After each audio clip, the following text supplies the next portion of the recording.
No disrespect to any of our honored guests, our inductees for 2011, but they say you save the best for last. And boy, is that ever correct. Folks, I don't know where to begin, because there's so many roads that our final inductee has traveled in his many years in the industry. He's been in the business for quite some time, okay? And we're not going to chronicle the early days, the very early days, because that was fine. He excelled very well back then. But let's zero in on the year 1970. Because in 1970, a gentleman came to the WWWF. And little did anybody know that this man, throughout the decade of the 70s till the mid-80s, was going to be one of the most charismatic, recognizable, and dominant personalities, without a doubt.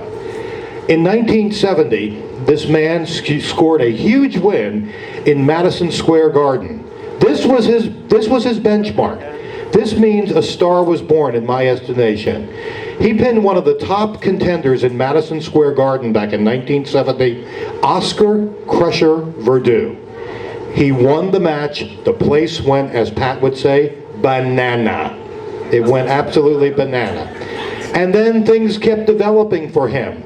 He, in 1972, won his first WWWF World Tag Team Championship with his partner, Sonny King. They defeated Baron Mikel Cicluna and King Curtis Iakea. They held the title for about a month, but then they lost it to Mr. Fuji and Professor Toru Tanaka. Now, of course, in tag team wrestling, it's great to be the champions, but it's better to be the challengers. It's better to hunt than be the hunted sometimes. And that's what he did so well. More and more, the man picked up steam. And I'll tell you, let me concentrate right now on this great area of New England, because that's why we're here. Back in the day, in the 70s, the Boston Garden ran regularly. Your champion back then was, of course, Pedro Morales and Bruno Sammartino.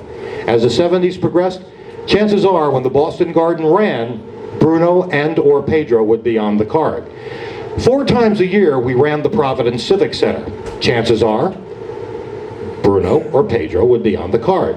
But back in the days of the 70s, one of the things that was pure joy for all of us, we used to go every single week to the same town. You don't see that anymore. It's virtually impossible with the universe that we encompass in WWE. We used to have weekly clubs in the 70s. One that I'm sure I talked to some of you earlier today. Everybody can remember, and I'm sure I've heard of Jack Witchey Sports Arena in North Attleboro, Mass. Okay?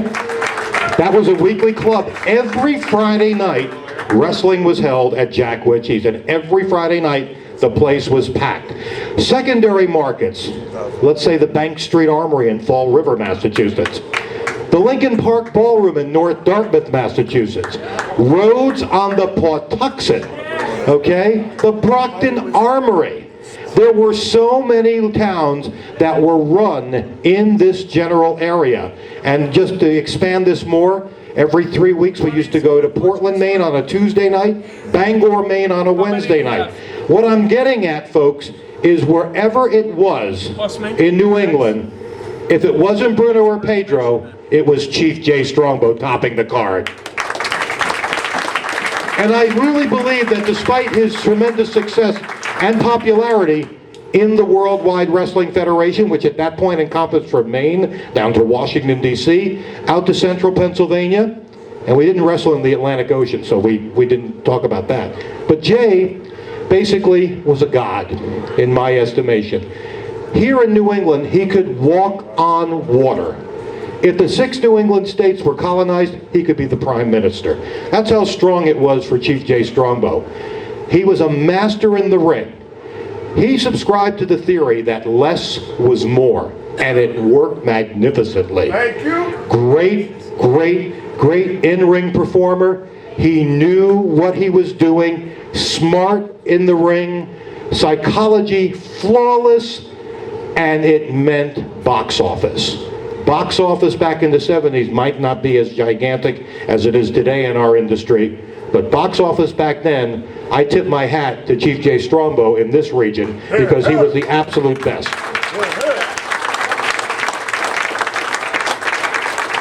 And then, of course, there were some feuds, some issues. Spiros Arion. Oh my God, they had a tremendous rivalry back in 1977, I believe. He won the second tag team championship with Billy White Wolf. And then from there, he came back in 1979. He had a series of matches in Madison Square Garden with Greg the Hammer Valentine, one of which resulted in the breaking of Strongbow's leg. And then they came back, Jay came back, and they had, which in WWE at that time was a novelty. It was a lot of markets' first time, an Indian strap match. It's never before seen at that time. Jay made it happen. He wrestled Valentine, and they kept going on and on and on. 1982, he won the tag team championship yet again with his in-ring brother, Jules Strongbow. And then in the 80s, things started winding down for Cheif, definitely as an in-ring performer. But because of his brilliance, and because of his psychology and his savvy, you know, he could tell you if there were 32 colors of jelly beans in a bowl, he could pick out the one that was the very least colorful, and he would know exactly where it was. He was pinpoint. His services were never rejected. In the mid-80s, he became an agent. We call them a producer today. What an acquisition for us at that time. Jay Strongbow, again, was very smart. People listened to Jay. Jay had great ideas. One of the things Jay did, he gave people names. Paul Orndorff, what was his name? Mr. Wonderful. Who gave him the name? Chief J. Strongbow. Okay? There are other things. Everybody in the industry, if Jay knew you, and he knew you well, he'd give you a name. Okay? Let me go back and give you a quick story. I'm sorry I'm rambling, but this is important to all of us. One night, Jay was in charge of a WWE event, okay, or WWWF event. On the card was Pete Doherty, okay? Now, everybody had to be at the arena, I would suggest maybe at that time, an hour before showtime. Okay, well, Pete was in the, Pete I think might have been in the opening match or the second match. And one of the things that gives everybody fits is when somebody is not there. And back then we didn't have cell phones. Back then people called collect. You know, it was hideous. Well, here we go. I don't remember the town it was, Jay. Do you remember what town it was in? It was in Attleboro, thank you. You would remember quickly, wouldn't you be? All right, so what happens is, this is how a name is given. Here comes Pete, and he's just known as Pete Doherty from Dorchester, Mass. Here comes Pete. He comes in fashionably late, right before showtime. And he was on one of the early matches. Jay was fuming. Jay was fuming. He wasn't happy at all. Here comes Pete into the locker room, and there's Jay. He's pulling his hair out. He's got to put the card together. And this is exactly what he said. Well, if it isn't the Duke of Dorchester. And that name lasted with Pete Doherty for the rest of the career that he had. A great story was told there. Folks, I could go on and on and on and on and on, but I'm not, because I want to make sure that we all can respect, honor, and give this gentleman the best possible ovation that he deserves so generously. Ladies and gentlemen, I love this man. Sit down, we're not ready yet. Ladies and gentlemen, I love this man dearly. I talk with him all the time. He calls me the Prophet. He'll pick up the phone and go, up the phone ring, hello, Prophet. He calls me the Prophet. I don't mean P-R-O-F-I-T either. It's P-H-R-O-P-H-E-T. Why he's called me the Prophet, he says, because I know everything. Well, that's nice of you to know. I didn't tell you personally, I got a Ouija board, a Magic 8 Ball, the one that you look at, the Magic 8 Ball, okay? So make sure you know that. Okay. So, I know I'm going to get scalped, I know. Anyway, folks, I love this man dearly, and it is my honor, thrill, and extreme pleasure to induct into the New England Pro Wrestling Hall of Fame, class of 2011, my friend, the one and only, Chief J. Strongbow!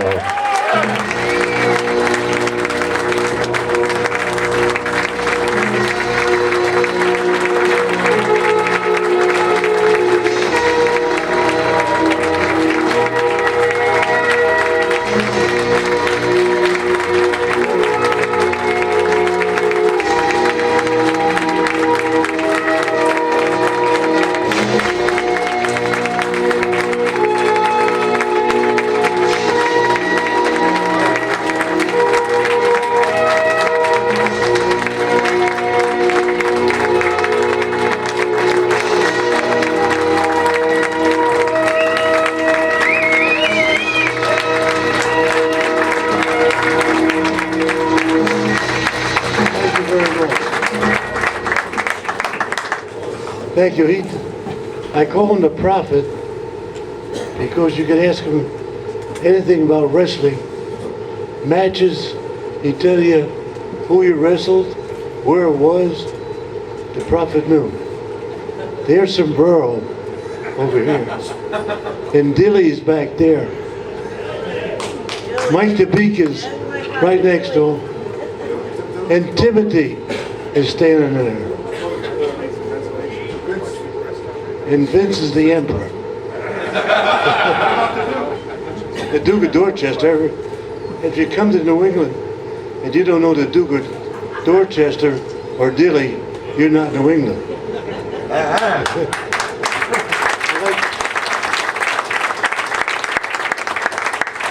It's so nice to be here.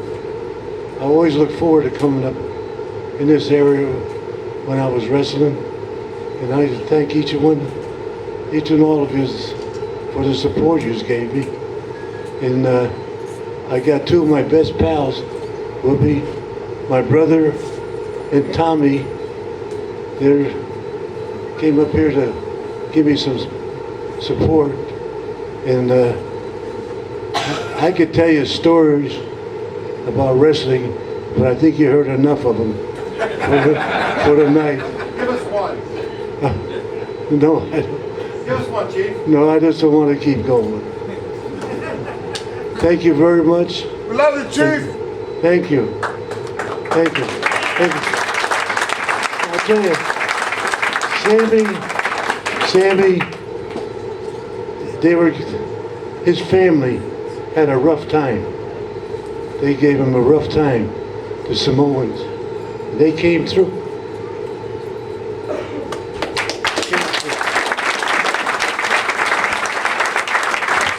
Thank you, Chief. Chief J. Strongbow.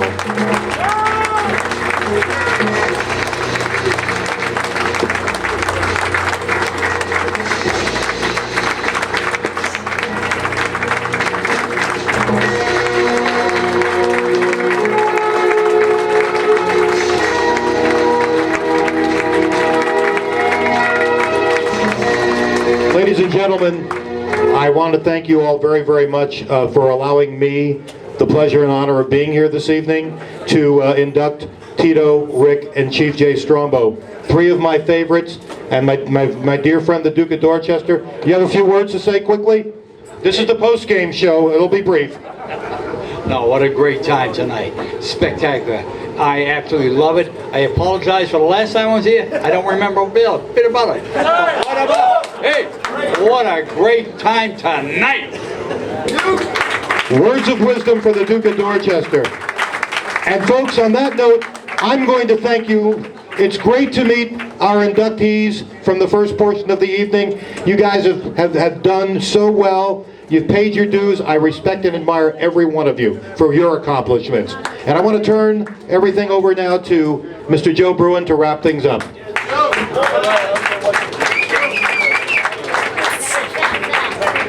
All right, everybody, I'd like to thank each and every one of you for making this such a huge success.